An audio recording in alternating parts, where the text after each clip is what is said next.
لہذا آپ سے میری گزارش ہے کہ آپ قرآن اور حدیث کو اپنا زندگی کا اصول مانتے ہوئے اس پر عمل کریں گے۔ یقیناً قرآن اور حدیث میں، دین اسلام میں انسانوں کی زندگی کے لیے بہترین طریقہ موجود ہے اور ان کے لیے دستور العمل ہے۔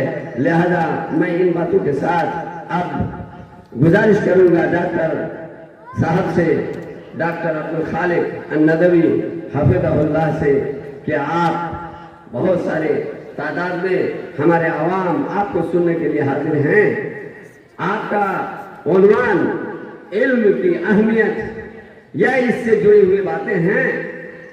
یہ علاقہ مدارس اسلامیہ سے تو بھرپور ہے، لیکن صحیح علم سے ابھی بھی ان کے ضرورت مند ہیں۔ آپ ایک ہائر ایجوکیٹڈ انسان ہیں، لہذا علم کی روشنی میں آپ انہیں ہدایت دیں، ان کی رہنمائی کریں کہ کس طرح سے اس علاقے میں بہتری آ سکتی ہے، سماج اور معاشرے کی برائیاں دور ہو سکتی ہیں۔ اللہ تعالیٰ سے دعا ہے کہ اللہ تعالیٰ آپ کی تقریر کو اس مجلس کے لیے نافع اور مؤثر بنائے۔ آمین۔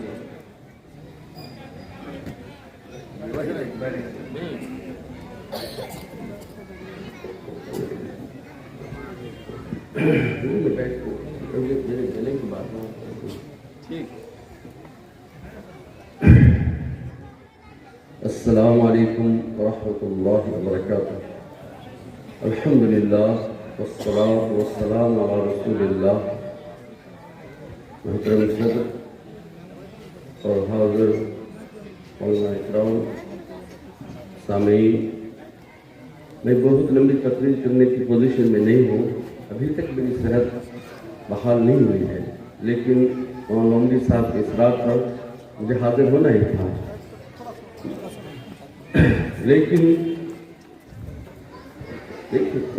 میرے پاس کہنے کے لیے بہت سی باتیں ہیں، لیکن میں انشاءاللہ وقت پر جو وقت گزرتا جائے گا وہ میں انشاءاللہ کہوں گا۔ میں اسی لیے آیا ہی ہوں اور یہ میری ذمہ داری ہے، یہ میری کوئی میرا آپ پر کوئی احسان نہیں ہے کہ میں آپ کو یہ میرا ایک فریضہ ہے کہ جو کچھ میں جانتا ہوں وہ میں آپ تک پہنچاؤں۔ یہ میں اپنا فریضہ سمجھتا ہوں، قرآنی طور پر یہ واجب سمجھتا ہوں کہ میں جو کچھ پڑھ کے آیا ہوں، جو کچھ میں سمجھا ہوں وہ آپ تک پہنچاؤں، اور میری اس میں جو بھی غلطی ہے ماشاءاللہ علماء کرام ہیں اس میں اصلاح کر دیں گے۔ اور میں سب سے زیادہ کسی کوئی بھی غلطی کو ماننے اس کے اصلاح کرنے والے میں سخت کرنے والا ہوں۔ مجھے غلطی پر اصرار کر کے گمراہی کا راستہ اختیار نہیں کرنا ہے۔ میں حق کو سمجھنا چاہتا ہوں اور تواصوا بالحق و تواصوا بالصبر پر عامل ہوں۔ کسی کو یہ غلط فہمی نہ ہو کہ میں حدیث کا منکر ہوں، حدیث کو نہیں مانتا ہوں، یہ غلط فہمی کسی کو نہیں ہونی چاہیے۔ اگر کوئی یہ بات کہتا ہے تو ان اللہ وہ پکڑا جائے گا، اس کی گرفت ہوگی، اس لیے کہ بالکل جھوٹی اور غلیظ بات ہے۔ کسی کے بارے میں اتنی بڑی بات کہہ دینا وہ حدیث کو نہیں مانتا ہے، کچھ لوگوں نے مجھے کہا کہ چونکہ یہ باتیں گردش کر رہی ہیں اس لیے میں نے یہ کہنا مناسب سمجھا۔ جب بھی میں قرآن کہتا ہوں تو میرے اس کہنے میں حدیث انکلوڈڈ ہے۔ جب بھی میں کہتا ہوں قرآن پر عمل کرو، قرآن کو پڑھو، اس کا مطلب نہیں کہ حدیث مائنس، یہ نہیں ہے۔ قرآن کتاب ہدایت ہے، اللہ تعالیٰ نے قرآن کو نازل کیا ہے، احادیث کے تشریح ہے۔ احادیث کے بغیر آپ کیسے، ہم بھی رفع دین کرتے ہیں، آپ بھی رفع دین کرتے ہیں، ہو بہو ویسی نماز پڑھتے ہیں جیسے سب لوگ کرتے ہیں، تمام خصوصاً اہل حدیث، تو ہمارے اس میں کوئی فرق نہیں ہے۔ ہم اگر جمعیت اہل حدیث کو بہتر نہیں سمجھتے، ہمارے ماشاءاللہ پاکستان میں، ہندوستان میں ہمیشہ تعلقات رہے ہیں، اور میں یہ نام سے کہہ سکتا ہوں کہ میں سلفیت سے بہت قریب ہوں، اور یہ بھی کہہ سکتا ہوں کہ یہ جو میرے اندر جو آزادی فکر، اس کے بعد سلفیت نے امام ابن تیمیہ سے لے کر کے محمد بن عبدالوہاب ہوتے ہوئے اور ہندوستان کے علماء کرام نے جو سلفیت کی آواز اٹھائی وہ اسی کا فیضان ہے۔ خصوصاً ابن تیمیہ کی تحریروں کو پڑھنے کے بعد میرے اندر یہ آزادی فکر آئی، یہ جرأت پیدا ہوئی کہ جو بھی حق بات میں سمجھوں اسے میں کہوں، خواہ اس کے لیے جیل کیوں نہیں جانا پڑے۔ اب سب جانتے ہو علماء کرام پھر طلاق کے مسئلے پر امام ابن تیمیہ کو جیل جانا پڑا، سب جانتے ہیں۔ یہ 3 طلاق کے مسئلہ میں اس مسئلے پر بولنا ہی نہیں چاہتا۔ دوسری بات ہے کہ جب میں قرآن پر غور و فکر اور عقل کے استعمال کی بات کرتا ہوں، ہرگز ایمان اور آخرت اور عذاب قبر، ان جو مسلمہ عقائد ہیں مسلمانوں کے، ان کی تشریحات، ان کی عقلی تشریحات کے بارے میں نہیں کہتا ہوں، یہ واضح ہو جانی چاہیے۔ اس لیے اکثر موقعوں پر میں انشاءاللہ یہاں پر رہوں گا تو یہ باتیں آئیں گی تو ہر کوئی کہے گا ارے یہ تو ریشنلسٹ ہے، عقلیت پسند ہے، معتزلہ۔ میں معتزلہ کو ریجیکٹ کرتا ہوں۔ معتزلہ کی عقلیت پسندی نے اسلام کو فائدہ نہیں پہنچایا، نقصان پہنچایا۔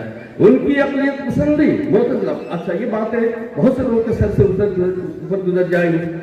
ہمارے فاضل مقرر ڈاکٹر امان اللہ صاحب نے جو باتیں کہی، وہ باتیں اپنی جگہ بالکل درست ہیں، لیکن وہ چند ہی لوگ سمجھ رہے تھے۔ وہ جو مسائل ہیں وہ اس زمانے کے تھے جو بہت 1,000 سال پرانے جو مسائل تھے، عقلی اور نقلی مسائل، ان کے بارے میں بھی بات کی۔ اور یونیورسٹی میں بات بد محل ہے، یونیورسٹی کے ماحول میں، لیکن آپ سے میں اگر ان مسائل پر الجھ جاؤں، ان مسائل کی تحقیقات کیا ہے، میرا موقف کیا ہے، تو میرے خیال سے بہت مفید نہیں ہوگا، آپ اور اس کو سمجھ نہیں پائیں گے۔ میں یہ نہیں کہتا ہوں کہ آپ کے اندر اپنی صلاحیت نہیں ہے اس کے سمجھنے کی، دھیرے دھیرے بتدریج آپ سمجھیں گے اور سمجھنا چاہیے، یہ امت میں ہوا ہے۔ لیکن معتزلہ کی سب سے بڑی غلطی یہ تھی کہ انہوں نے عقل کو نقل پر مقدم کر دیا، اس کے تابع کر دیا۔ ہم اس کو ریجیکٹ کرتے ہیں، میں پرسنلی اس کو ریجیکٹ کرتا ہوں، یہ بات صحیح نہیں ہے۔ اگر ایسی بات ہوتی تو وہی کی ضرورت ہی نہیں تھی۔ اگر عقل ہی سے سب کچھ آدمی سمجھ لیتا، حسن و حق اور باطل اور تمام مسائل اگر انسان عقل ہی سے سمجھ لیتا تو وہی کی ضرورت ہی کیا تھی؟ وہی کی ضرورت اس لیے پڑی کہ انسان کے عقل کی نارسائی ہے، اس کی کمی ہے۔ جو اللہ العلیم الخبیر عالم الغیب والشہادہ، جس نے انسان کو تخلیق کی، اس کو پتا تھا کہ انسان فلسفے اور سائنس کے انتہائی مقام پر پہنچ، معراج پر پہنچنے کے باوجود بھی اس کو پتہ نہیں ہوگا کہ وضو کیسا کرنا چاہیے، تیمم کیسا کرنا چاہیے، اور میراث کے حکم کے کس طرح پتہ نہیں تھا، ابھی بھی نہیں ہے۔ اس لیے اللہ تعالیٰ نے کتاب نازل کی ہے، وہ القرآن الکریم۔ جب بھی میں قرآن کا ریفرنس دوں گا اپنی باتوں میں، وہ حدیث انکلوڈیڈ ہے، اس کا مطلب ہے احادیث بخاری، صحیح احادیث، اوبویسلی یہ صحیح حدیث کے بارے میں بات کی تو آپ جانتے ہیں ضعیف حدیث امت میں کیا تباہی مچائی ہے، تو وہ حدیث انکلوڈیڈ ہے۔ لیکن اس میں ایک فرق یہ ہے، لیکن اس لیے کہہ رہے ہیں کہ مسائل دین میں نماز کیسے پڑھنی چاہیے، طلاق اور فرائض اور دیگر مسائل میں جو احادیث کی کتاب ہے، اس میں ہمارے علماء نے صدیوں تک بہت اچھی طرح تشریح کی ہے۔ اب جانتے ہیں فتح باری، سب سنا فتح باری اور نیل الطار شوکانی کی، اور اس طرح کی جو اور کتابیں ہیں بلوغ المرام، آپ نے بھی پڑھی ہیں، ہم نے بھی پڑھی ہیں، اور یونیورسٹی میں مدرسوں میں کتاب پڑھی جاتی ہے، پڑھائی جاتی ہے۔ ان کتابوں کا دائرہ ایک محدود ہے، مسائل دینی، مسائل شرعی کی تشریحات انہوں نے اچھی طرح کی ہے احادیث کی روشنی میں، قرآن کے آیتوں کی روشنی میں۔ جو میں کہتا ہوں، جو کہنا چاہتا ہوں، شاید کچھ لوگوں کو غلط فہمی ہو کہ یہ آدمی بہت طویل عرصے تک ایروپ میں رہا ہے کیلے میں، تو اس کی وجہ سے ان کے افکار سے متاثر ہو گیا ہے، اس کی عقلیت پسندی اور ریشنلزم سے۔ اب دیکھیں ایک لفظ کبھی کبھی اگر ایک آدھ انگریزی الفاظ آ جائے زبان پر، معاف فرمائیں، کبھی میرا مقصد یہ نہیں ہوتا، کبھی کہیں بھی تقریر کرتا ہوں ہندوستان یا ہندوستان سے باہر، تو میرا مقصد ہرگز نہیں ہوتا ہے کہ چرب زبانی کا یا علمیت کا اظہار، میں اس کو بالکل ہی سمجھتا ہوں۔ ما اوتیتم من العلم الا قلیلا، تھوڑا سا علم اللہ نے نبی کو خطاب کر کے تمام انبیاء اور تمام انسان اور تمام فلاسفرز اور تمام دنیا کے اہل علم اور فکر، سب کا علم جو ہے اللہ کے تھوڑا سا علم دیا گیا ہے تم کو۔ ذرا سا علم پا کر آدمی اگر مغرور ہو جائے، اس کی بیوقوفی کی کوئی انتہا نہیں ہے، کبھی اس نہیں سمجھنا چاہیے۔ لیکن اگر ہم یہ کوشش سمجھیں کہ ہم علامہ الدہر ہو جائیں گے، زمانے کے سب سے بڑے محدث ہو جائیں گے، زمانے کے سب سے بڑے مفسر ہو جائیں گے، اس کے بعد دین کی بات کریں گے، تو یہ بھی آرزو ہمیشہ پوری نہیں ہونے، کبھی نہیں ہونے والی ہے، ناتمام نہیں۔ تو جو کچھ اللہ تعالیٰ نے تھوڑا بھی دین کی سمجھایا ہے، ہمارا فرض فریضہ ہے کہ ہم دوسروں تک پہنچائے، بلغوا عنی ولو آیہ، اگر تم کی ایک آیت کا بھی علم ہے تو بھی لوگوں تک پہنچا دو۔ تو میں جو کچھ کہا آج میں شاید اسی پر زیادہ زور دوں گا کہ آئندہ ابھی تو میری صحت اچھی نہیں ہے اور زبان اس لیے لڑکھڑاتی ہے، زبان کے جو ہے تعلق حلق سے ہے، اس کے زبان اگر آپ کے حلق موجود ہے تو آپ اسی طرح اپنی بات کو بتا سکیں گے، اور اگر اس میں تھوڑی سی کوئی گڑبڑی ہو گئی جب تک تو صحیح نہیں ہو پا رہی ہے، انشاءاللہ ہو جائے تو ہم اور بہتر طریقے پر اس کو بیان کر سکیں گے۔ تو ہم جو بتانا چاہیں انشاءاللہ، جو کچھ ہم بتانا چاہتے ہیں کہ یہ غلط فہمی علماء کے اندر سے دور ہو جانی چاہیے، میں حدیث کو نہیں مانتا، اور جو غلط فہمی پیدا ہوئی کیوں ہوئی وہ بھی میں بتاؤں، کسی کے اندر جو غلط فہمی پیدا ہوئی وہ کیوں ہوئی وہ بھی میں بتا دیتا ہوں آپ کہ احادیث کا سب سے بڑا جس اعتبار سے، جس طرح سے احادیث کے مجموعے تیار کیے گئے ہیں، صحاح ستہ، مسند احمد بن حنبل، وہ تو خیر الگ ہے، لیکن خصوصاً وہ احادیث جنہیں ہم رات دن پڑھاتے مدارس میں، وہ فقہی ترتیب سے ہے، صحیح ہے نہیں، فقہی ترتیب سے ہے، کتاب الایمان، اس کے بعد کتاب الطہارہ، اس کے بعد وغیرہ وغیرہ وغیرہ۔ تو ان کا جو دائرہ ہے، احادیث کا جو دائرہ ہے، وہ مسئلے مسائل جس کو کہتے ہیں ہم لوگ نا، مسئلے مسائل وہ ہے زیادہ تر، اس میں کتاب التفسیر بھی ہے، تمام بخاری میں بھی ہے اور دیگر حدیث میں بھی ہے، لیکن بہت محدود ہے، چند آیتوں چند کہیں سے۔ اور حضرت عبداللہ بن عباس رضی اللہ تعالیٰ عنہ سے منسوب ایک تفسیر کی کتاب ہے، سب جانتے ہیں علماء کرام، وہ بھی صحیح نہیں ہے۔ تو اب کیا کرے آدمی؟ اور اس دور کے جو ائمہ تھے انہوں نے قرآن کی تشریح کی، اپنے وقت کے اعتبار سے، اپنے سمجھ سے انہوں نے قرآن کی تشریح کی، لیکن کتاب قرآن کریم جو ہے قیامت تک کے لیے ہے۔ ہاں، ایک لا تنقضی عجائب ہے، عجائب جو ہے اللہ نے جو کہا کتاب عجب ہے، یہ عجیب و غریب کتاب ہے، اس کا عجب حیرت انگیز ونڈرس بک ہے، یہ حیرت ہی حیرت ہے، عجب کتاب ہے یہ۔ کیوں عجب کتاب ہے؟ کہ جو زمانہ ترقی کرتا جائے گا، زمانہ سمجھے گا ہم لوگ بہت آگے نکل گئے، اور قرآن ان کو سمجھائے گا نہیں ابھی تم بہت پیچھے ہو، کیونکہ یہ اللہ کی کتاب ہے۔ قرآن پہ کہتے کہ نہیں ابھی تم نے جو کچھ سمجھا ہے اور ابھی بہت آگے چلنا ہے، بہت آگے جانا ہے۔ اور وہ بات اس زمانے میں ثابت، پہلے شاید علماء کو یہ بات سمجھ میں نہیں آ سکتی تھی، لیکن آج کے علماء کو باتیں سمجھ میں آئی۔ یہ جو چند چیزیں ہیں قرآن میں، ایک پہلو جو ہے نا کہ کائنات کے بارے میں جو قرآن کا تصور ہے، اور علوم کے بارے میں جنرلی، اور سائنسی حقائق جو ہیں وہ قرآن میں کیسے آ گئے؟ یہ تو قرآن کے مقصد نہیں ہوتا۔ اگر کتاب صرف بخاری کے انداز میں فقہی مسائل کی کتاب، قرآن میں بھی وہی ترتیب ہوتی ہے، لیکن آپ سب جانتے ہیں قرآن میں ترتیب بالکل ہی نہیں ہے۔ قرآن کی ایک ہی سورہ میں فرائض بھی اور غسل بھی اور تیمم بھی اور عورتوں کے مسائل بھی اور جہاد کے مارکے بھی، اور حضرت عیسیٰ علیہ السلام سورہ نساء کی بات نہیں کر رہے ہیں، یہ کیا بات ہے؟ اس لیے اللہ نے ایسا کیا ہے کہ ایک پورے قرآن کریم میں وضو اور تیمم سے متعلق 2 آیتیں ہیں، ان 2 آیتوں کے سمجھنے کے لیے علماء کی آدھی زندگی گزر جاتی ہے، وہی پڑھ رہے، بار بار پڑھ رہے، بار بار پڑھ رہے ہیں۔ اور جن آیتوں میں بار بار اللہ تعالیٰ نے کائنات کو سمجھنے، آپ کو پتا ہے سماوات والارض، سورہ نساء کے اندر ہی دیکھیں، ایک آیت کیسے سورہ سماوات والارض واضح، پھر 4-5 دفعہ سورہ السماوات والارض والسماوات والارض، تکرار، اتنی تکرار جو عام طور پر اسٹائل میں، ادب میں، اور وہ شاید لوگ اس کو قبول نہ ہو، جیسے کبھی زبان، اگر کوئی انسانی کلام ہوتا ہے ریجیکٹ ہو جاتا، کوئی انسانی کلام میں اگر اتنی دفعہ ہوتا تو کہتے یہ کوئی بات ہے، ایک ہی بات بار بار کہہ رہے، تو ہو گیا آپ نے سمجھا دیا اور کیا کہہ رہے ہیں۔ تو اسی طرح السماوات والارض کا ہے۔ اب دیکھیں سورہ نساء میں جہاں پر تخل اللہ ابراہیم اور خلیلہ کہا ہے، اس کے آگے اس کے پیچھے دائیں بائیں ہاتھ کرو، ایک دم سماوات کے ولد کا ترانہ ہو۔ تو میں کہنا چاہتا ہوں کہ اللہ نے فرمایا تدبر کرو، غور و فکر کرو، اس کا مطلب ہے کہ تمہیں نئی باتیں سمجھ میں آئے گی، کبھی تم زمانے سے پیچھے نہیں رہو گے، زمانے سے آگے رہو گے۔ تو اس تدبر کے عمل کو جب آپ کرنے لگیں گے تو اس میں احادیث سے بہت زیادہ مدد نہیں ملے گی۔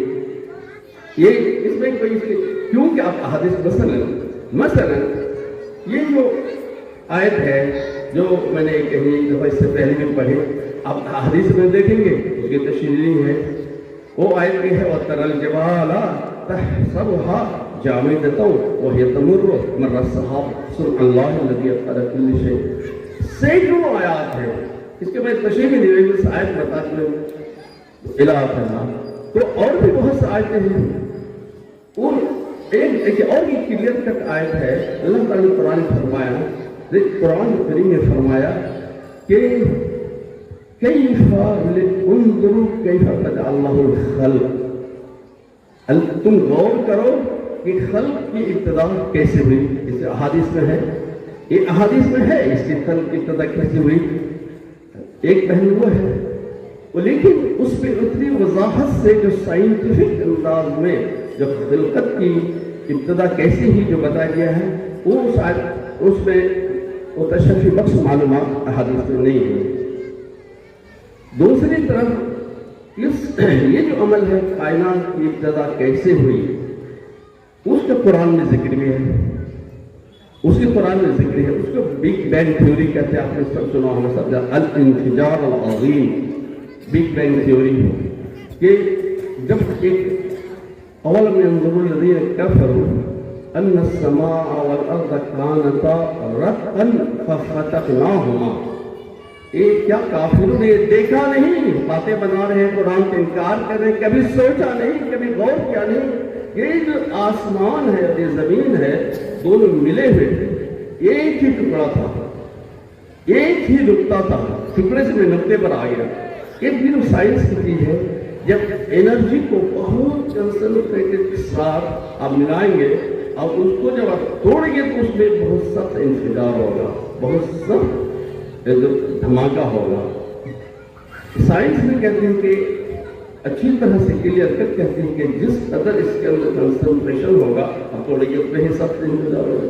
اب ایٹم آپ بھی سنتے ہیں لیکن شاید کم لوگوں کو پتہ ہے کہ حقیقت کیا ہے، کیسے ہوتا ہے۔ اگر آپ یہ گولے کو توڑیں گے، گولا اور سے ڈائنامٹ کو توڑیں گے تو آپ کیا کیا ڈالتے ہیں کہ ڈائنامٹ میں جو طاقت ہے بلڈنگوں کو توڑ دیتے ہیں، لیکن وہ جو ذرہ ہے، ایٹم ہے، اس کو توڑ دیں گے اس لیے کہ کنسنٹریٹڈ ہے، اس کو توڑ دیں گے جو طاقت ہوگی آپ کے تصور سے باہر ہے۔ اس کو ہیروشیما کی تاریخ پڑھ کے دیکھیے، ناگاساکی کی۔ میں بہت سی باتیں اشارے سے کہہ دیتا ہوں، بات کا تحقیق کرنے کی سمجھ لیجیے یہ کیا ہے۔ تو بہت سی قرآن شریف کی باتیں جو ہے آپ کو قرآن ہی سے سمجھ میں آئے گی۔ جیسے اللہ نے فرمایا کہ تم زمین میں گھومو پھرو اور دیکھو کہ خلقت کی ابتدا کیسی ہوئی، یہ ہم اور آپ سن لیا، ویسے پڑھ کتابوں میں پڑھ لیا۔ آپ جانتے ہیں آج سے کچھ سال پہلے دنیا کے 12,000 سائنسدانوں نے مل کر، ہندوستان کے بھی سائنسدان ہیں، 12,000 سائنسدانوں نے مل کر کے سوئٹزرلینڈ اور فرانس کے سرحد پر زمین کی بہت گہرائی پر 27 کلومیٹر کے ایک دائرہ بنایا اور اس میں الیکٹرون اور نیوٹرن کو چھوڑا روشنی کی رفتار سے۔ بہت سی باتیں نہیں سمجھ میں آئے گی لیکن سمجھنے کی کوشش، جو جانتے ہیں سمجھنے کی کوشش ہے، ضروری نہیں کہ ہر بات ہر آدمی کی سمجھ میں آئے گا۔ آپ غور کیجیے گا، پڑھیے گا، علماء سے پوچھیے گا، موبائل ہے آپ کے پاس، دیکھ لیجیے، اس میں ہر بات میں جو کہتا ہوں اب فوراً، اب تو وہ بھی لائبریری میں جانے کی ضرورت، موبائل میں چیک کیجیے اور انفارمیشن صحیح ہے یا غلط ہے۔ تو اس کے بعد الیکٹرون، یہ جو ذرہ ہے نا، ذرہ اب جانتے ہیں سب سے آخری ٹکڑا کسی چیز کا، مادے کا، اس کو ذرہ کہتے ہیں، اس کو انگریزی میں ایٹم کہتے ہیں۔ اس ایٹم کے اندر بھی ایک دنیا آباد ہے، حیرت انگیز چیز ہے۔ ایٹم کے اندر ہوا الظاہر والباطن، ہوا الظاہر والباطن، یہ جو پھیلی ہوئی کائنات ہے، اتنی کہکشائیں ہیں، اور ان کا تعداد جو ہے نا اتنی زیادہ، زمین میں جتنی ریت دیکھ رہے ہیں نا، ریت کے ذرات سمندر کے کنارے آپ کے یہاں اور نہر میں جتنی ذرات ہیں اب گر ہی نہیں سکتے ہیں۔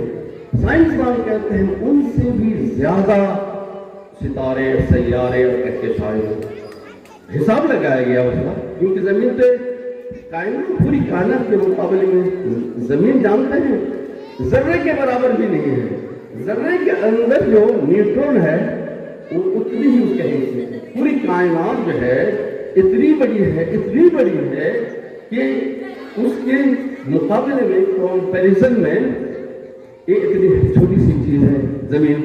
زمین کی ریت کی کیا حیثیت ہے؟ تو زمین کی جو ریت، جتنی ریت ہے زمین میں، جس کی تعداد نکالیے تو ان سیارے اور ستارے اور کہکشائیں جو ہے نا، اور ان سے زیادہ ہے۔ تو اللہ کا اب ایسے نہیں ہے۔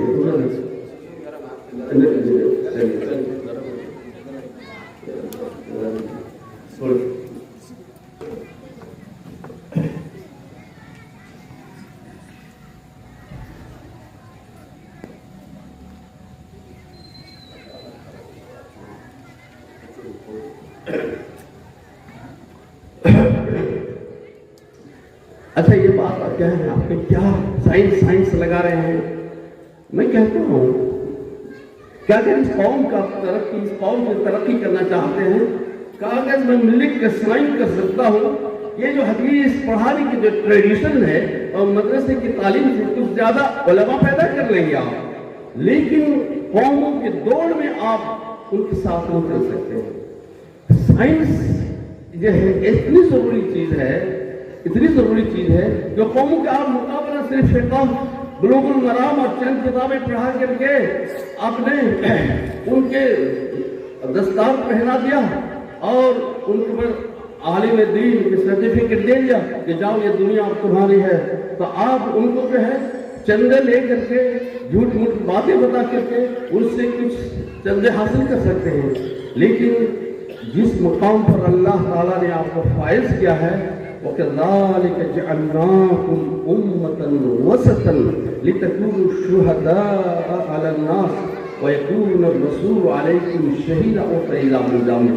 امت وسط، اللہ کے رسول، اللہ کی وحی اور باقی امت کے درمیان امت کے وسط جو بنیں گے، اور اس کتاب مبین اور شرع مبین کی جو ہے شرع مطہرہ کی، یہ آپ جو بنیں گے نمائندہ، شہید، شہداء بنیں گے، گواہ بنیں گے۔ آپ کو دیکھ کر لوگ سمجھ جائیں گے یہ ہے، یہ قرآن کے ماننے والے ہیں، یہ محمد صلی اللہ علیہ وسلم کے دین کے پیروکار ہے۔ وہ فریضہ آپ نہیں انجام سکتے، کیونکہ جو علم اس فقہی سسٹم میں، نظام تعلیم میں بتایا گیا دین کا بہت تھوڑا حصہ ہے، بہت تھوڑا سا حصہ ہے۔ 95% دین کا حصہ قرآن میں ہے، جو مطلب فقہ بتایا 2 آیتیں ہیں، طہارت کی 2 آیتیں ہیں، اور اس میں آپ برس وہی پڑھے جا رہے 750 آیتیں قرآن میں ہیں جو ڈائریکٹلی سائنٹیفک ہے۔ تو 2 آیتیں تو اتنا مطالعہ کیا آپ نے، اور وہ جو 750 آیتیں بالکل سائنس پہ ہٹ کرتے ہیں ڈائریکٹ۔ آپ کی کتابیں بہت آگے، ان کا مطالعہ مدرسوں میں کیوں نہیں ہوتا ہے؟ کہاں کہا گیا ہے کہ مدرسے صرف طہارت اور وضو اور یہ وضو اور نماز اور اس چند مسائل وہی پڑھاتے ہیں، اور وہ بھی صحیح نہیں پڑھاتے ہیں، اس میں بھی اجتہادی دماغ نہیں ہوتا ہے۔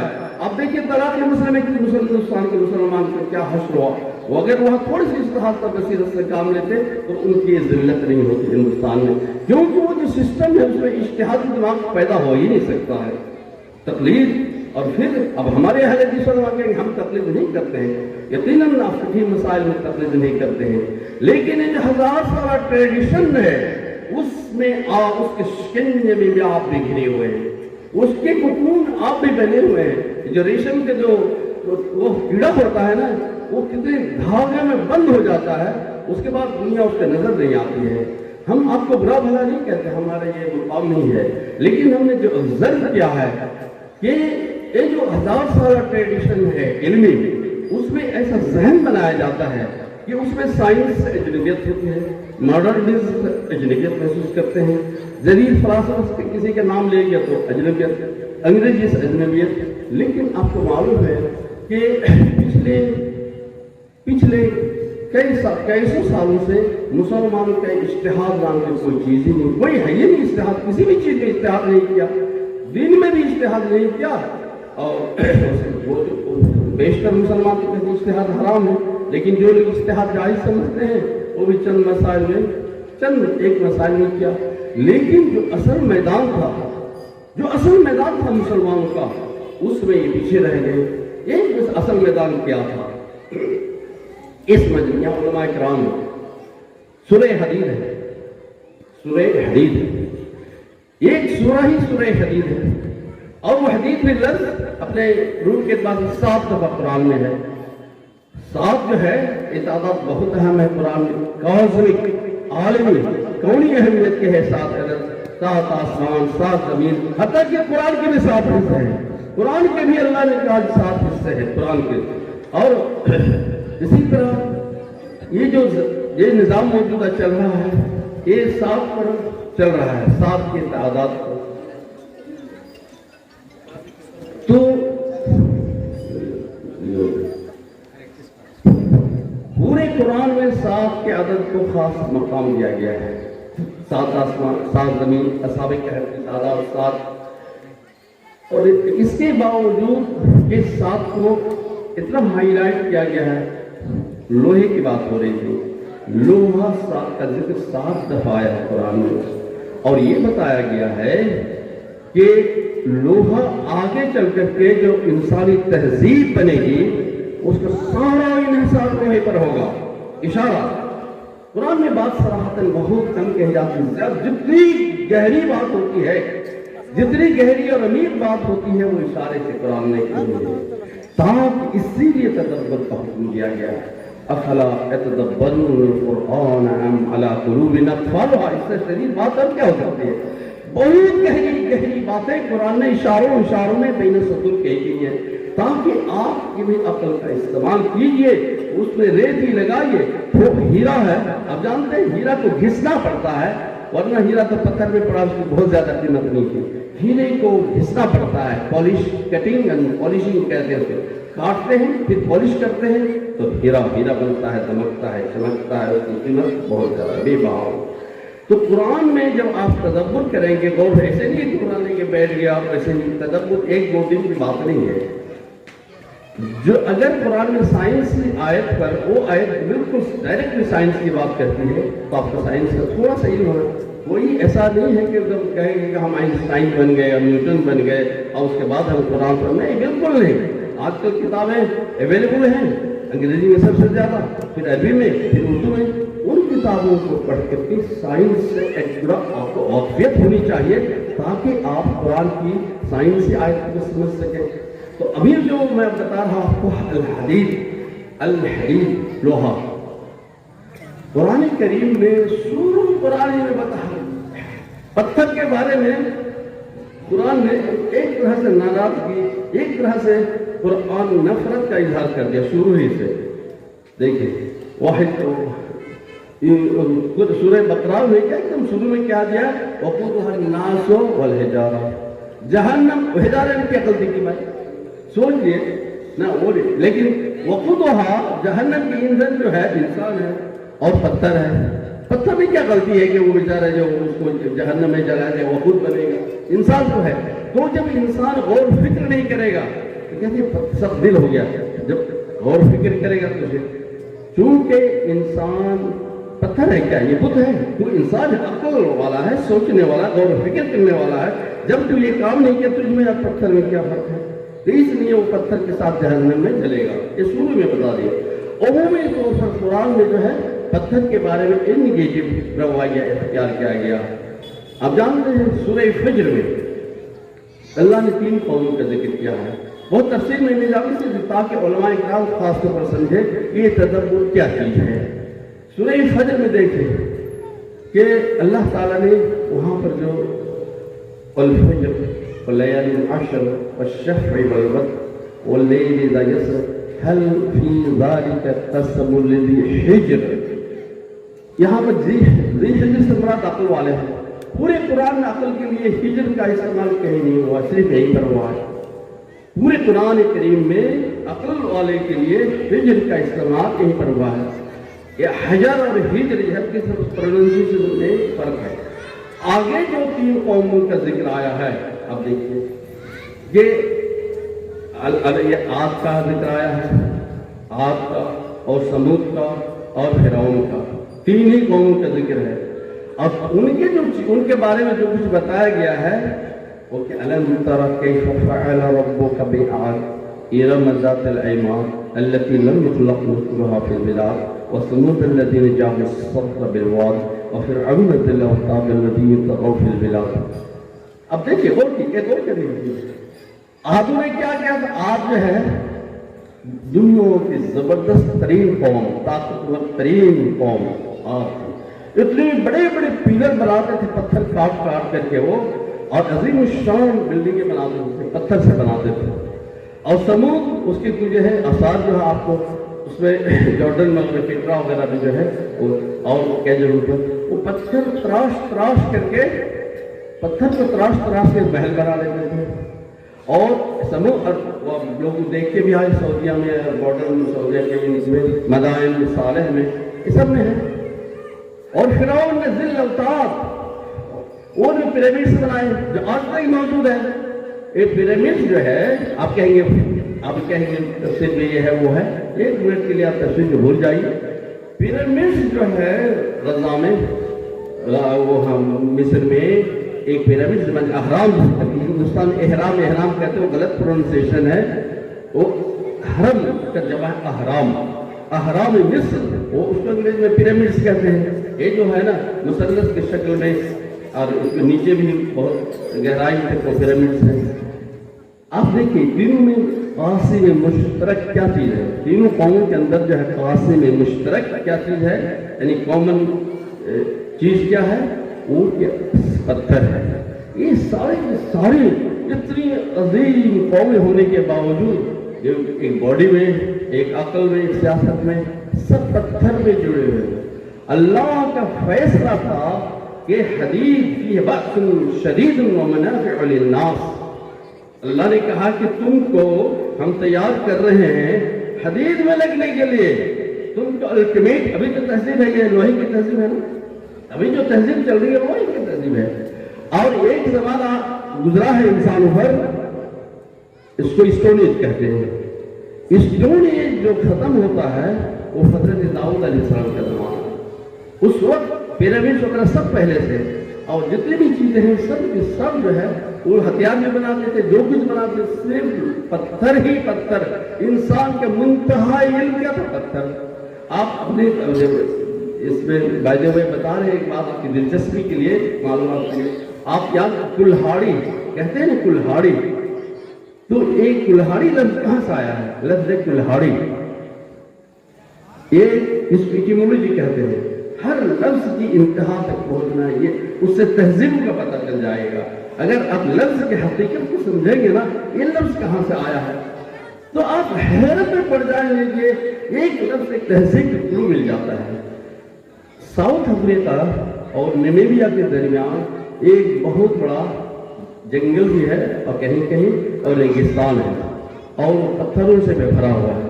کہتے ہیں کہ انسان کی سب سے پہلے جو آبادی تھی, یہ سائنس کی بات ہے لیکن ہم لوگ کہتے ہیں اس لیے کہ ہمارے یہاں مختلف حدیث میں بتایا گیا ہے کہ حضرت آدم نے کا ہوئی تھی, لیکن انسانی آبادی سائنس کے اعتبار سے سب سے پہلے افریقہ میں رہی ہے. اور وہاں جو نمیبیا میں جو جنگل ہے وہ سہارا ہے, اس کو کہتے ہیں کلاہاری. آپ موبائل میں ڈال لیجیے گا, آپ دیکھ لیجیے گا کلاہاری سویلائزیشن. وہ سب کے سب پتھر, انہوں نے سب سے اچھا جو ان کا ہتھیار تھا, ان کا جو میزائل تھا اس وقت کا, وہ کلہاڑی تھی. کلاہاری, اسی کلاہاری ڈیزرٹ سے آیا اردو لفظ میں کلہاڑی. تو اس میں ایک تہذیب کا اسے پتہ کیا, وہ اصل حجری کہ یہ ہے آپ کو یادگار ہے. اس سے کلہاڑی اب وہ پتھر سے بناتے تھے, اور آپ لوہا سے بناتے ہیں، اتنا ہی فرق ہے کلاڑی۔ اور یہ کہ آپ اب زبان کی بات آ گئی تو ایک اور دلچسپ بات بتا دیتے ہیں آپ کو، یہ بھی ہمارا موضوع ہے۔ لنگوسٹک جو ہے الحمدللہ، میں نہیں کہتا کہ میں نوم چومسکی ہوں، لیکن میں ہر لفظ کی کوشش کرتا ہوں، عربی میں بھی، انگریزی میں، اردو میں، اپنی زبان میں بھی یہ لفظ کہاں سے آیا۔ اپنے زبان میں ہر سب اپنی ہی زبان بولنے والے ہیں، آپ نے سنا ہے بچے بہت اخندی کرتا ہے، اخندی کرنا، یہ اخندی کیا چیز ہے؟ آپ نے نہیں سنا، اخندی نہیں بولتے، یہ یہاں سے بچے لڑتے ہیں رکھتے، یہ دو لفظوں کا مجموعہ ہے، اخ عربی ہے بھائی، اور وند کے معنی ہوتا بڑا، وند فارسی میں خدا وند تعالی، خدا وند کے معنی بڑا، آپ کے معنی بھائی، تو بڑا بھائی چھوٹے بھائی کے ساتھ کیا کرتا ہے؟ بڑا بھائی چھوٹے بھائی کے ساتھ جو کرتا ہے وہ بہت پچا ہوتا ہے۔ فارسی میں کہتے ہیں کہ سچ باش برادر خود مباش، کہ کتا بن جاؤ لیکن چھوٹا بھائی نہیں بنو۔ چھوٹا بھائی کہا، بڑا بھائی دوڑاتا رہتا ہے، بولا نہیں کچھ سنتا ہے تو تھپڑ مارتا ہے۔ تو یہ اپنی زبان میں بولتے افوندی، تو یہ کیا لفظ ہے؟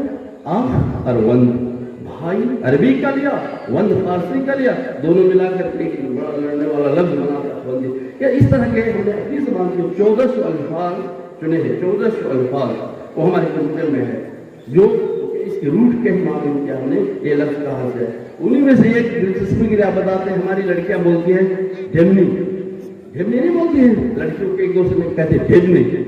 یہ ڈھیمنی آپ جو سب انگریزی کا یہ لفظ ہے ڈیمن، ڈیمن کے معنی ہوتا ہے شیطان، بری روح، تو اس کی وہ مؤنث بنا، انگریزی کے لفظ کو انہوں نے یاد لگا کر کے مؤنث بنا دیا، ڈھیمنی بنا دیا ہے۔ یہ ڈیمن لفظ ہے۔ آپ جو ہے نمک ہے، نمک ڈھیلا ہے گو، نمک ڈھیلا ہے گو، یہ انگریزی کے لفظ میں ڈھیلے ہوتے ہیں، انگلش میں ڈھیلے کر دیا، تو یہ ڈھیلا ڈھیلے ہے۔ ہماری زبان میں اتنے انگریزی الفاظ ہے کہ آپ حیرت میں پڑ جائیں گے، پتہ نہیں یہ لوگ انگریزوں کے دور رہتے تھے، اس کے باوجود کتنے انگریزی الفاظ ان کی زبان میں شامل ہو گئے۔ تو یہ چند الفاظ ہم نے بتا دی۔ اس طرح کے ہمارے پاس 1400 الفاظ کمپیوٹر میں ڈالے ہوئے ہیں جو ہماری زبان میں ہیں۔ ہم الفاظ سے الفاظ لفظ کوئی بھی لفظ سن کر کے ہم پڑھ جاتے ہیں اس میں کہ یہ کس زبان کا ہو سکتا ہے، پھر کیسے ہے، کیونکہ قرآن میں ہمیں قرآن کی جو ہے جب غور کرتے تھے تو اس کے وجہ سے علم ترا کیف فعل، تو کیفا سے سورہ کے پورے موضوع پر لفظ کیفا سے کیا اثر پڑا وغیرہ وغیرہ۔ تو ہم یہ معاصرہ کرنا چاہتے ہیں کہ حجر جو ہے، پتھر جو ہے، اللہ کی تخلیق ہے، اور فار لانگ ٹائم، ہزاروں سال انسان پتھر ہی میں لگے رہے، پتھر ہی میں لگے۔ اللہ کہتے ہیں کہ تم کب تک چلتا رہے گا پتھر سے؟ تم بڑا کام کرنا ہے، اونچا کام کرنا ہے، پتھر سے کھیلنا چھوڑو، لوہے کے استعمال سیکھو۔ کیا بات ہے کہ پیغمبر صلی اللہ علیہ وسلم الحدیث، اس کو تدبر کی تھوڑی سی جھلک میں بتاتا ہوں کہ یہ تدبر جو میں کہتا ہوں یہ نہیں کہ اپنی بات سے قرآن میں ڈال دیجئے حدیث کے نہیں ہے، نہیں ہے، وہ نہیں، حدیث کو مانتے ہوئے تو پورے 100% سلفی العقیدہ والعمل ہوتے ہوئے بھی قرآن پر تدبر کر سکتے ہیں۔ ایسا نہیں ہے کہ اب سلفیت کے قول اتار لیجئے اور تمام چیزوں سے مدر قدر آزاد ہو کر کے اب قرآن کی تدبر کریں، غلط فہمی ہے۔ القرآن یفسر بعضہ بعضا، سمجھتے ہیں قرآن کا ایک حصہ دوسرے حصے کی تشریح کرتا ہے۔ تو یہ کیا بات ہے؟ پیغمبر کے کام لوہار ہے، لوہار بننا ہے، پیغمبر کا کام تو ہدایت دینا ہے لوگوں کو، اور اللہ تعالیٰ کے دوالن له الحدید وسمعت لبوس، ہم نے حضرت داؤد علیہ السلام کو سکھا دیا لوہے کو گلانا اور لوہے کے ذریعے سے زرہ بنانا، زرہ بہتر بنانا سکھایا۔ یہ پیغمبر کے کام ہے، لوہار کا کام ہے۔ لیکن یہ حضرت داؤد علیہ السلام جو ہے وہ لائن آف ڈیمارکیشن ہے، ایک حد فاصل ہے۔ زمانہ حجری ختم حضرت داؤد کے وقت، اور زمانہ حدید شروع ہوا۔ آپ جانتے ہیں ہندوستان میں اشوک کے لاٹ ہے، پلر ہے بہت بڑا، آپ نے دلی میں دیکھا ہوگا، پیور لوہے کا اسٹیل کا بنا ہوا ہے۔ یہ حضرت داؤد علیہ السلام سے کوئی 600 سال کی بات ہے، اس سے چرچا ہو گیا کہ آپ لوہے کا استعمال کیا جا سکتا تھا، اس کے بعد انہوں نے بنایا۔ یہ ہندوستان میں بھی، یہ بھی صحیح محنت کہتے ہیں، ہندوستان کے لوگ لوہے کے استعمال بہت آگے نکل گئے۔ آپ سورہ بنی اسرائیل میں دیکھیے جہاں پر یہ ذکر حضرت داؤد علیہ السلام کا ذکر ہے، اس سے پہلے چند آیتوں پہلے اللہ تعالیٰ نے فرمایا کونوا حدیداً کونوا حجراً او حدیداً اشد مما فیکم. مطلب اس آیت کا یہ ہے، آج پوری طرح ایگزیکٹ پروننسیشن نہیں کیا میں نے تلاوت، کہ اس آیت کا مطلب یہ ہے کہ سورہ جہاں پر حضرت داؤد علیہ السلام کا ذکر ہے کہ تم انسانوں یا تو حجر بن جاؤ اگر تم کو بننا ہے، یا پھر حدید بن جاؤ، یا اس سے بھی مشکل کوئی چیز بن جاؤ، اس سے بھی سخت کوئی چیز بن جاؤ. اور اب جانتے ہیں ابھی ایک ٹائٹینیم نام کی ایک چیز آ گئی ہے. اب سب سنا جو ہوائی جہاز انجن جو ہوتا ہے اس میں بہت زیادہ سخت چیز کی ضرورت ہوتی ہے، وہ ٹائٹینیم سے بناتے ہیں. حجر سے بھی، حجر تو کوئی فالتو چیز ہے، اس کا تو پہیا بھی نہیں بنے گا، گھس جائے گا. اور حدید جو ہے اس سے سخت چیز ہے، اور اس کے آگے کی چیز ہے ٹائٹینیم. اس کے بعد آگے نہیں پتا نہیں سائنس کیا کیا چیز بنائے گی. تو یہ کیا بات ہے کہ حجر کا ذکر ہو رہا ہے، حدید کا ذکر ہو رہا ہے، اس کے بعد حضرت داؤد علیہ السلام کا ذکر ہو رہا ہے. ان سب تدبر قلوب کو ملانا پڑے گا کہ پورے قرآن کا ایٹیٹیوڈ حضرت کے بارے میں ہے وہ ذرا نگیٹو ہے، اور لوہے کی طرف انسان کو لانا ہے. اور جن یہودیوں نے پیغمبروں کو پیغمبر کو قتل کر دیا وہ اب تک باقی ہیں، اور ایک اونٹنی کو قتل کر دیا حضرت صالح علیہ السلام کی قوم سمود نے ایک اونٹنی کو قتل کیا تو پوری قوم کو ہلاک کر دیا. اور بھی گمراہیاں تھیں لیکن وہ بتایا گیا کہ اس وجہ سے ہم نے ہلاک کر دیا. وجہ جو بنی کہ انہوں نے اونٹنی کو حضرت صالح علیہ السلام کی اونٹنی کو قتل کر کے پوری قوم کو ہلاک کر دیا. اور یہودی نے پیغمبروں کو ناحق قتل کیا، ابھی موجود ہے. تو یہ ساری چیزیں غور کرنے کی ہیں، سوچنے کی ہیں، سمجھنے کی ہیں. وہاں پر حجر کا اور حدید کا ذکر ہوا، اس کے بعد حضرت داؤد علیہ السلام کا ذکر ہوا. حضرت داؤد نوعی انسانی میں وہ پیغمبر ہے، وہ فرد ہے جنہوں نے لوہے کا فن سیکھا، اللہ نے سکھایا، اور پھر اس کے ذریعے سے وہ لوہے کے اثر کا آغاز ہوا اور دنیا میں لوہے کا شروع ہو گیا. اب اور ذرا اسی سے ملتے جلتے ایک بات ہے کہ الگ طرح کے فعالہ میں جو ہے وہاں پر اللہ تعالیٰ نے جو جس چیز کے ایک اشارہ کیا، اس کو اشارہ کہتا ہوں کہ آنے والے وقت میں تم لوگوں کو لوہے کے استعمال سے مسائل بنانا ہے. تو وہاں پر لفظ آیا ہے ترمی کا، اور وہی رمی لفظ جو ہے مسائل ہے. اور قرآن میں رمی کی اہمیت دلانے کے لیے وَمَا رَمَيْتَ إِذْ رَمَيْتَ وَلَكِنَّ اللَّهَ رَمَى.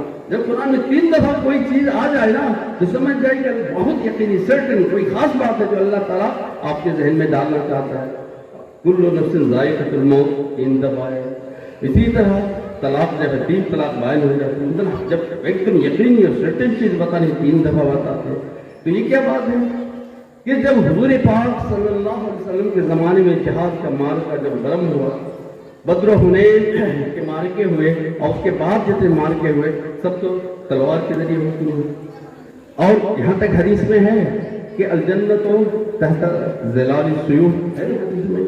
اور حدیث میں بہت دفعہ تلوار کا ذکر آیا، سبھی جانتے ہیں، بہت دفعہ ذکر آیا، بہت دفعہ ایگزیکٹ وقت نہیں بتا سکتا میں، لیکن بہت دفعہ احادیث میں تلوار کا ذکر آیا ہے. اور جب قرآن اتر رہا تھا تو مارے کے گرم تھے، اور کس سے جنگ لڑی جاتی تلوار سے. پورے قرآن میں شروع سے آخر تک آپ دیکھ جائیے تلوار کا ذکر نہیں ہے. سیف کا لفظ قرآن میں نہیں آیا ہے، تلوار کا ذکر ہی نہیں ہوا ہے قرآن میں. کیوں کہ جس طرح حجر والوں کو روکا گیا تھا، ہٹا دیا میدان سے.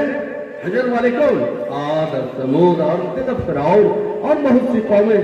اور یہ تو مایا سویلائزیشن، یہ جو اس میں میکسیکو وغیرہ میں تھی، پوری دنیا میں ایک کریز تھا اس وقت. حضرت داؤد سے پہلے کی جو دنیا تھی سب پیرامید بناتے تھے، سب پیرامید بناتے تھے، پہاڑ جیسے پیرامید بنا لیتے تھے وہ پتھر سے گرتے. اللہ تعالیٰ نے اس سے ہٹانے کے لیے ان کو جو ہے کچھ کو ہلاک کر دیا.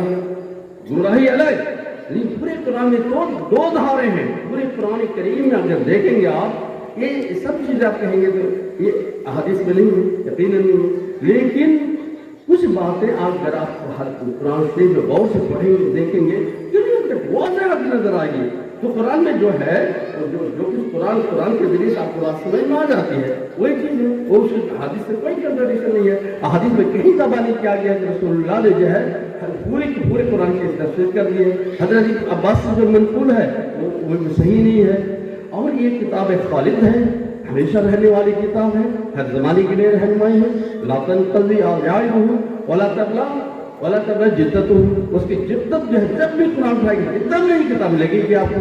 اب جو چیزیں میں نے بتائی آپ کو، آپ کے کس مفسر نے نہیں لکھا ہے، کہیں گے نا یہ سلفیت ہوئی، کس مفسر نے اگر لکھا ہے تو ہم مان لیں گے، اب کسی مفسر نے نہیں لکھا ہے بات صحیح ہے تو آپ انکار کر دیں گے، یہ کون سی سلفیت ہوئی؟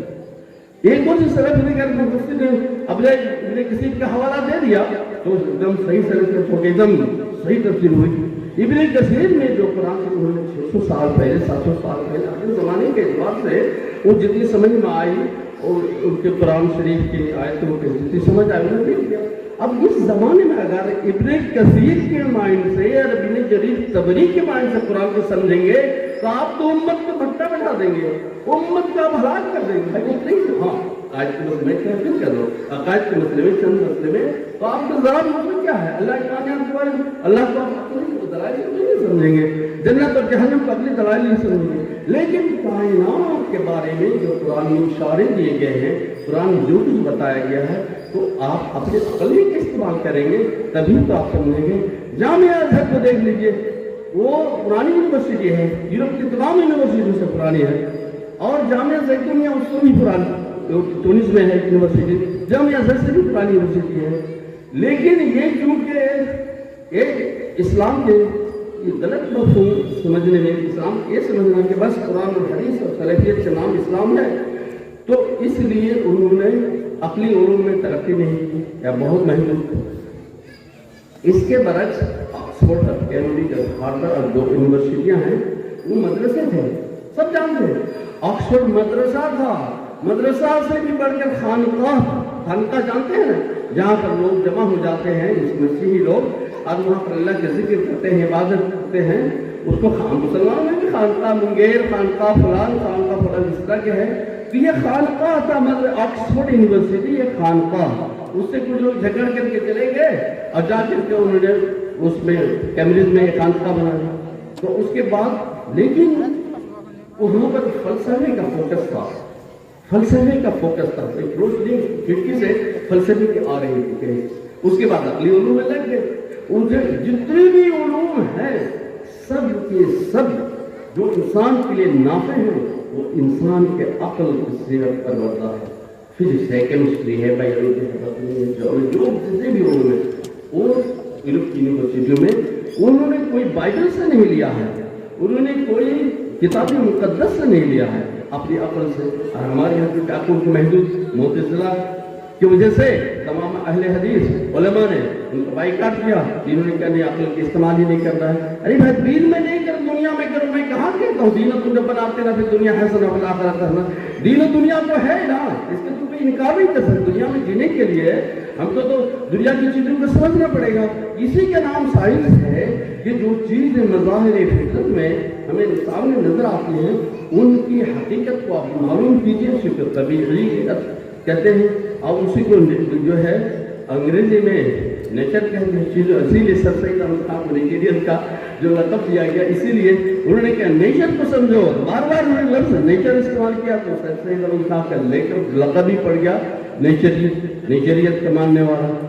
تو آپ چھوڑیے سر سید احمد خان کے، ہم ان کے وہ جو عقائد کے بارے میں ان کو ہم نہیں مانتے ہیں، اس لیے کہ ان سے غلطی ہوئی تو غلطی ہے تو غلطی ہے، ہم کو کیوں مانیں گے؟ ہم تو تمام مسلم عقائد میں سلف صالحین کے پیروکار ہیں، ہم مانتے ہیں۔ سلفی علماء سے ہم نے صالح الفوزان حفظہ اللہ کے روزانہ فجر کے بعد جاتا تھا بہت دنوں تک اور ان سے پڑھتا تھا یونیورسٹی کے علاوہ، اور یہ لوگ جانتے بھی ہیں کہ ہم سلفی علماء سے ہمارے گہرے روابط رہے ہیں، لیکن انہیں کے درمیان رہ کر کے جو ہم نے سلفیت کا دائرہ سمجھا، اس سے آگے جب ہم نے دیکھا قرآن میں، ہم نے جا کے ان کو بتایا کہ یہ انہوں نے انکار نہیں کیا، کوئی بات ایسی ہے ہی نہیں جس سے آپ کے دل سے ٹکرائے، جو باتیں میں ابھی آپ سے بتائی اس میں عقیدے کی کوئی بات ہی نہیں ہے۔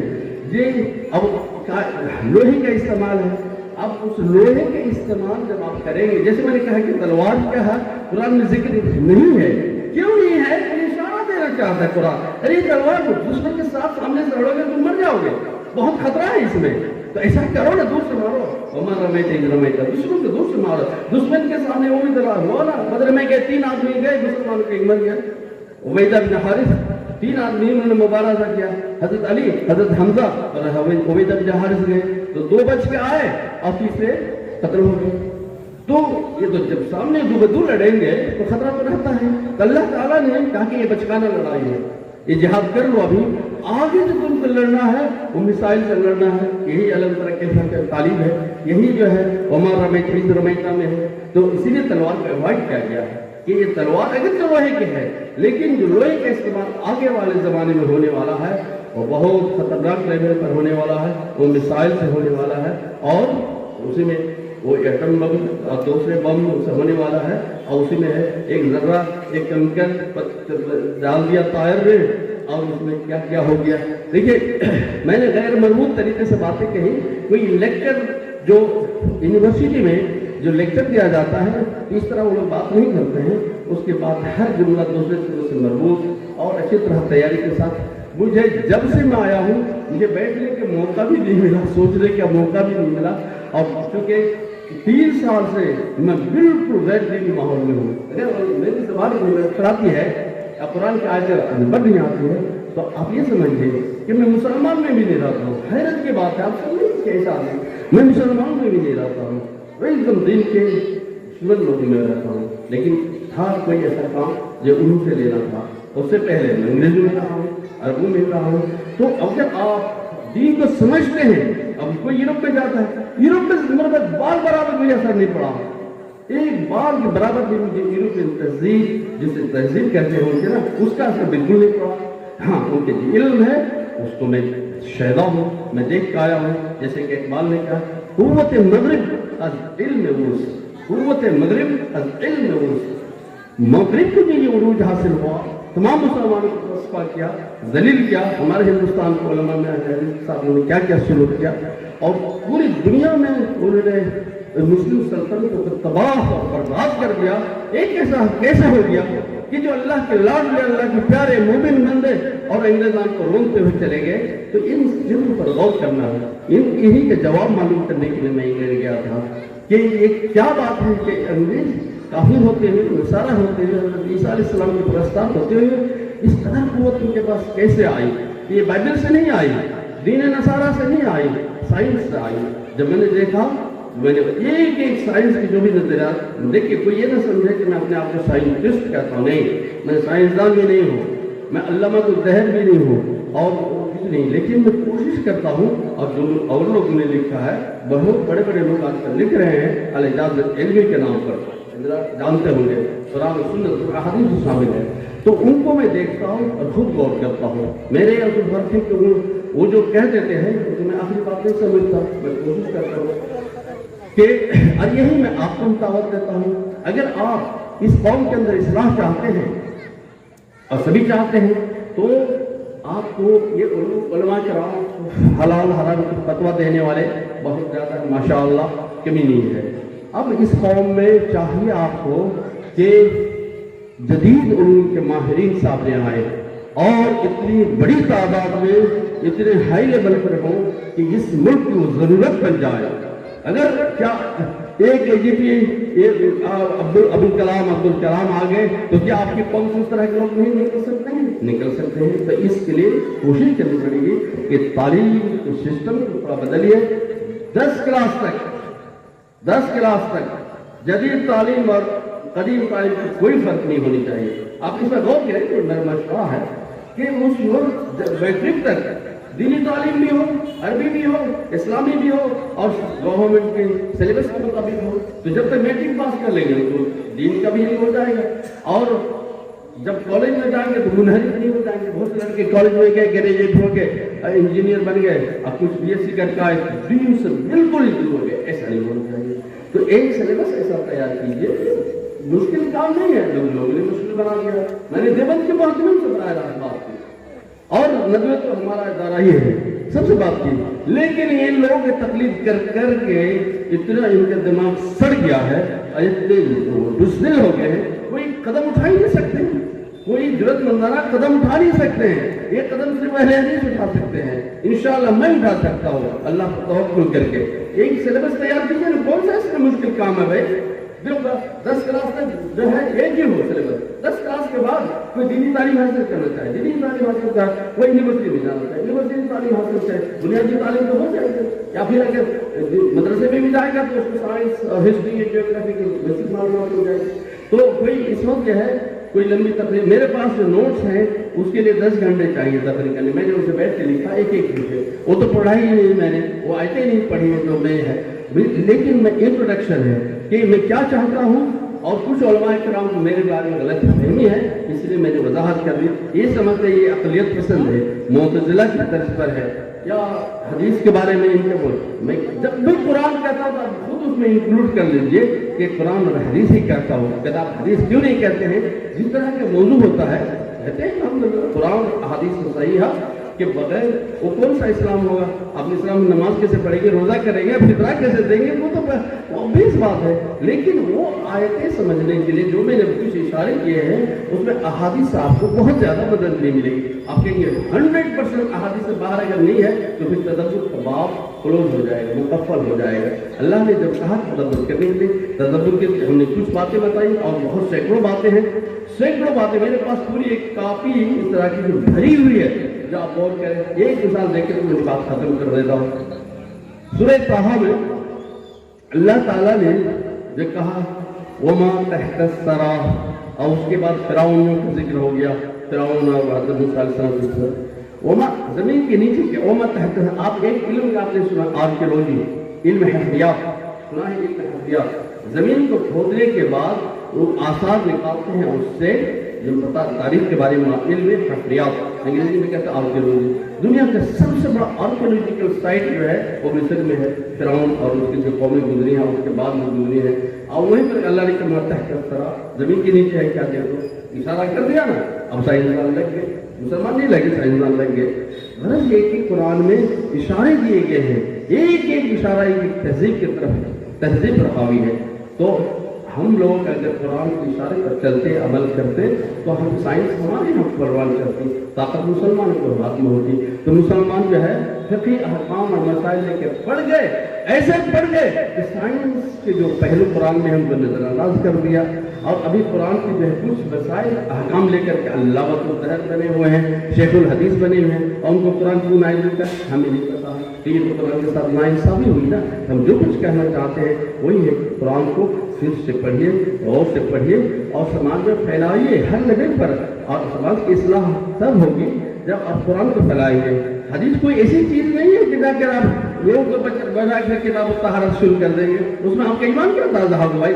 وضو اور غسل کے مسائل سے آپ کے ایمان میں کیا مسائل ہے نا، لیکن آپ الف لام میم ذالک الکتاب لا ریب فیہ پڑھ کے جب سمجھا دیں گے تو آپ میں ایمان تازہ ہوگا۔ اور قرآن نے خود کہا وذکر بالقرآن من یخاف وعید، اگر آپ دلوں کے اندر وعید دے کے خوف اللہ کا پیدا کرنا چاہتے ہیں قرآن پڑھیں۔ وانذر بالذی اوحی الیک، اللہ خود کلیئر کر بتا دیا، جو ہم نے وحی کے ذریعے آپ کو بتایا ہے اس سے آپ لوگوں کو ڈرائیے۔ اللہ کے نبی بھی پابند تھے اس کے، قرآن بھی سن رہا ہے، اور اللہ کے نبی یہی کہتے تھے، ان کا بھی منصب یہی تھا، قرآن کو پڑھنا سمجھانا، اسی کے ذریعے سے ان کا تزکیہ ہوا، اور آج بھی ہمارے تزکیہ ہوگا۔ جب تک آپ تزکیہ اپنا اور لوگوں کا قرآن کے ذریعے سے نہیں کریں گے اور کیسے ہوگا اسلامی نماز کا، یہ کیسے ہو جائے گا؟ اس لیے آپ ہر لیول پر، چھوٹے لیول پر بڑے لیول پر آپ جو ہے قرآن شریف لوگ خود پڑھیں اور سمجھائیں، کہ اس کی برکت سے انشاءاللہ اللہ کے توفیق سے اصلاح ہوگی، اور کبھی سنیے کمپیوٹر خراب ہوگی۔